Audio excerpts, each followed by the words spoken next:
Have you ever felt comfortable? Secure in your position, in your home, in your routine? Life is good. Blessings are flowing. But what if, suddenly, you discovered that a death decree had been signed against everything you love? An irrevocable sentence marked on a calendar that threatens to annihilate your future, your family, your people. What would you do if the only person who could intervene was you? But the price of intervention was, most likely, your own life. This is the story of Esther, a young Jewish orphan who, through a series of providential events, became the queen of the greatest empire on earth, the Persian Empire. She lived in luxury, surrounded by beauty, with a secret in her heart, a Jewish identity. But outside the palace walls, an enemy named Haman, driven by a satanic hatred, manipulates the king to sign a law of genocide. On a specific day, the 13th day of the month of Adar, every Jewish man, woman, and child in the empire would be exterminated. The countdown had begun, and the only hope of an entire people rested on the shoulders of a queen who could not even approach her own husband, the king, without risking execution. This message is for you who have been placed by God in a position of influence, whether great or small. For you who are facing a death decree, a crisis, a threat, an impossible situation, and feel paralyzed by fear. Esther's journey from the safety of her palace to the throne room is one of the greatest examples of strategic courage and spiritual power in the entire Bible. It is proof that God can use one person in the right place at the right time to completely turn the tables and transform a day of mourning into a day of victory. By the end of this journey, we will not only enter the palace with Esther, but we will discover the 3-day secret weapon she used before even taking the first step. A spiritual strategy that disarmed the enemy in heaven before she confronted him on earth. Brothers and sisters, the story of Esther asks us the most important question of all. For what purpose has God placed you where you are? Stay with me, because we are about to learn to fight, not with swords or politics, but with the authority that comes from a surrendered heart in fasting and prayer.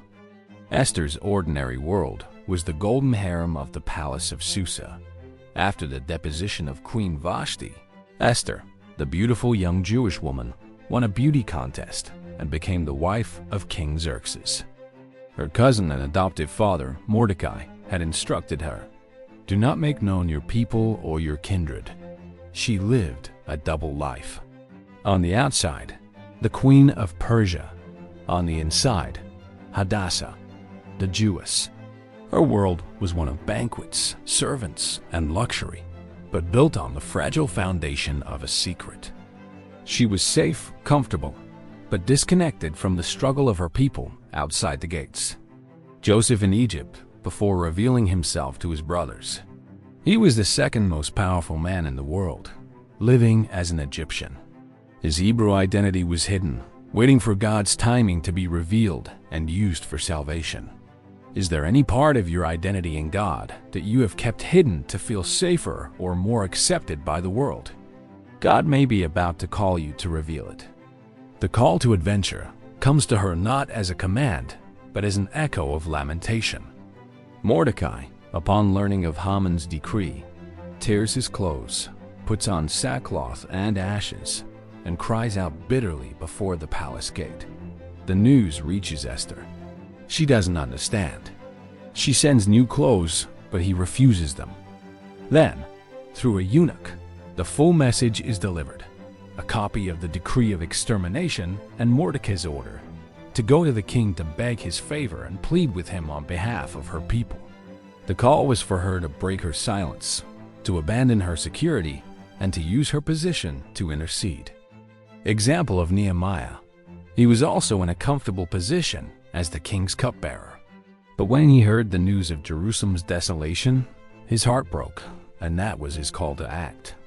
God often calls us through the pain of others. If you are willing to have your heart broken by what breaks the heart of God, comment, "Lord, give Emmy your heart." Esther's refusal is immediate and based on a terrifying logic of survival. She sends back the answer to Mordecai.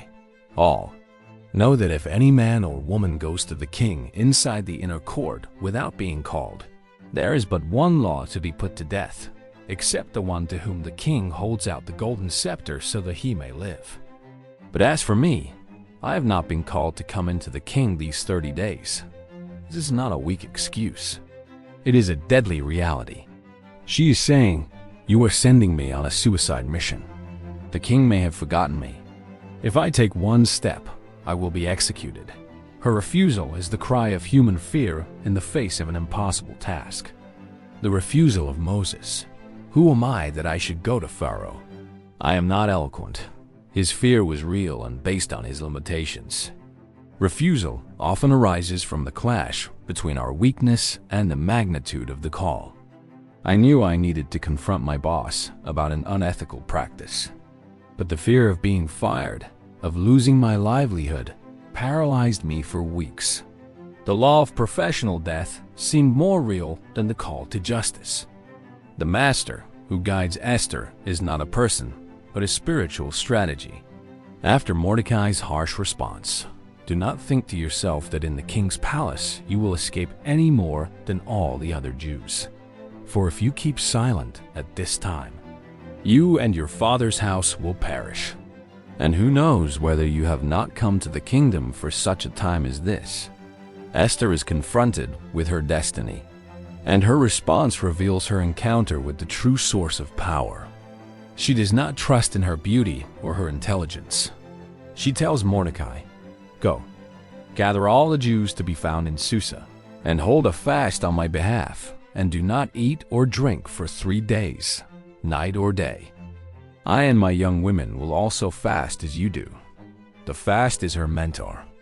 It is her war strategy to disarm the enemy in the spiritual realm before facing him in the physical realm. Jesus in the wilderness. He faced the tempter after 40 days of fasting. The fast emptied him of his human strength so that he could operate in the fullness of the Spirit's power. Fasting and prayer are powerful spiritual weapons. If you wish to learn to use them, follow this channel and comment, "Lord, teach me to war." After the 3 days, Esther crosses the threshold.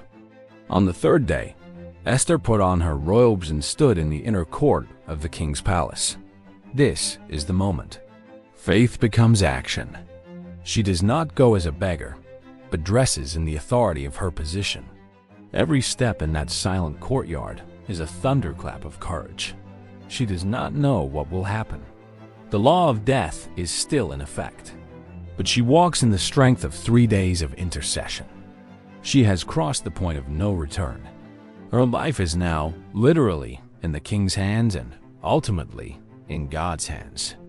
The 3 friends of Daniel before the furnace. If our God is able to deliver us, he will deliver us. But if not, be it known to you, O king, that we will not serve your gods. They cross the threshold, leaving the outcome with God. There are times when faith requires a visible step of courage.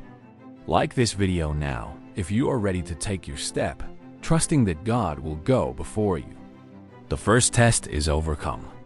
The text says that she won favor in his sight, and the king held out to Esther the golden scepter that was in his hand. She is alive. The enemy, the spirit of death, is defeated by divine favor. Her ally is the providence of God who prepared the king's heart. But the test of her wisdom comes now. The king offers her up to half the kingdom.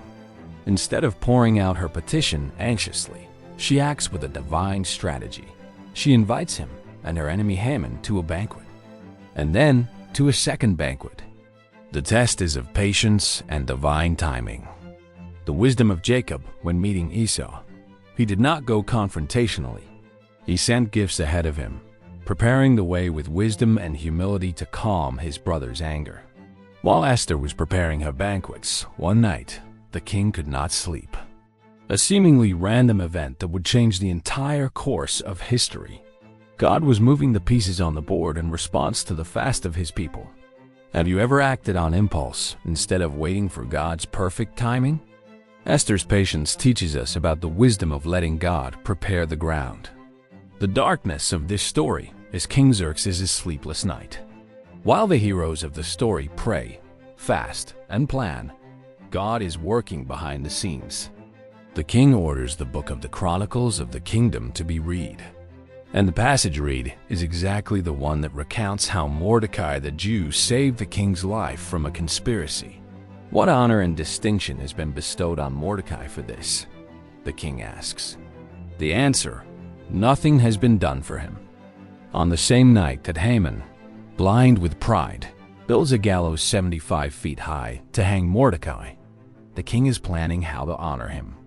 The darkness of that night was the stage for God's ironic reversal. Pharaoh's dream. The king's troubled night was what brought Joseph out of prison and elevated him to the palace. God uses the sleep, or lack thereof, of kings to execute his plans. God is working for you, even when you don't see it. If you trust in his sovereign providence, like this video.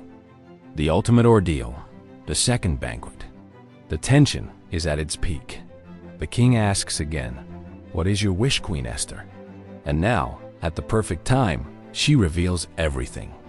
"If I have found favor in your sight, O king, let my life be given me at my petition, and my people at my request.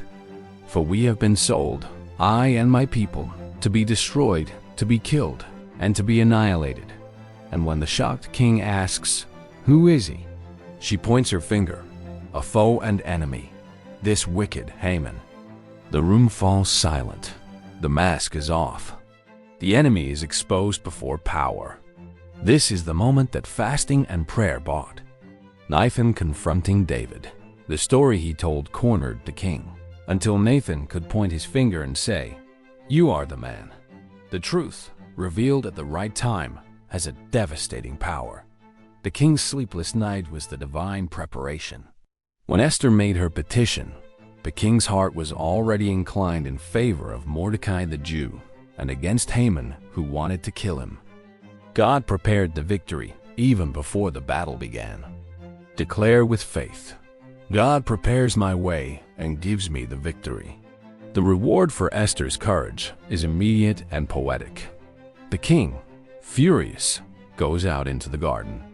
Haman, in despair, falls on Esther's couch to beg for his life at the exact moment the king returns, which only increases his fury. And then one of the eunuchs reveals, "Moreover, the gallows that Haman has prepared for Mordecai stands at Haman's house, 50 cubits high, and the king's order is immediate. Hang him on it." The reward is perfect justice. The enemy is destroyed in the trap he prepared for the righteous. Daniel's lion's den. Daniel's accusers were thrown into the same den where they had hoped he would die. The justice of God often uses the enemy's own plan to destroy him. Justice belongs to the Lord. If you trust that he is your righteous judge, comment, "Vengeance belongs to God." But the road back shows that the battle is not over. Haman is dead, but his death decree is still valid. A law of the Medes and Persians, sealed by the king, could not be revoked. The road back is Esther's second intercession. She again risks her life, falling at the king's feet, weeping, pleading for the life of her people. The victory over the person of the enemy did not mean victory over the system he had created. The intercession of Moses for the people. Even after the golden calf, Moses had to go up the mountain again to intercede so that God would not destroy the nation. Intercession continues even after the initial crisis. The resurrection of the Jewish people happens through a new decree. If the old law could not be repealed, a new law could be created to counter it. The king gives Esther and Mordecai his signet ring and the authority to write whatever they wished. The new decree gave the Jews the right to assemble, to defend themselves, and to destroy any force that attacked them on the appointed day.